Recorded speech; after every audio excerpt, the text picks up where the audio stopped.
ஒருத்தன் சம்பாதிக்கிறதுனுடைய முதல் நோக்கம், நீ ஆபீஸ்ல வேலை செய், சொந்தமா கடை வச்சிரு, என்னமா நீ மேனேஜர் ஆயிரு அல்லது கூலியாள் ஆயிரு. முதல் நோக்கம் சம்பாதிப்பதற்கு உங்கள் குழந்தைகளுக்கு நீங்கள் சொல்லிக் கொடுங்கள். அடித்து சொல்லுகிறேன், கோடி ரூபாய் இல்லாவிட்டாலும் கூட ஒரு கோடீஸ்வரன் என்ன வாழ்க்கை வாழ்றானோ அல்ல அந்த பிள்ளைக்கு தருவான். எழுதி வச்சுக்கோங்க. பெருமானார் சொல்லுகிறார்கள், நான் சம்பாதிக்கிறது கூலி வேலையாக இருந்தாலும் யார்கிட்டையும் கையேந்த கூடாது, உன்கிட்ட மட்டும் தான். அதுக்கு என்ன இந்த சம்பாத்தியம் அப்படின்னு சொல்லணும். எப்படி சொல்லணும்? என் மரணம் வரை நான் பெற்ற பிள்ளையிடத்தில் கூட எனக்கு இது வேணும் கேட்க கூடாது, நீ தண்டா போதும்.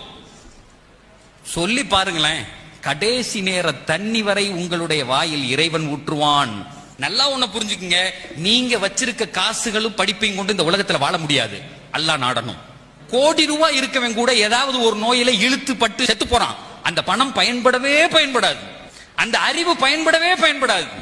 இந்த உலகத்தில் எதுவாக இருந்தாலும் இறைவன் நாடணும். எத்தனையோ பேரு ஏழையா இருப்பான், 4 குமர் இருக்கும், கட்டி கொடுத்துருவான்.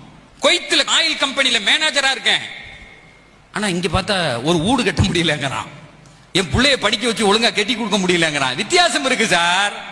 எவனிடத்திலும் வாழ்க்கையில் கையேந்தி விடக்கூடாது. இறைவனே என்னுடைய மனதை நிரப்ப வேண்டும்.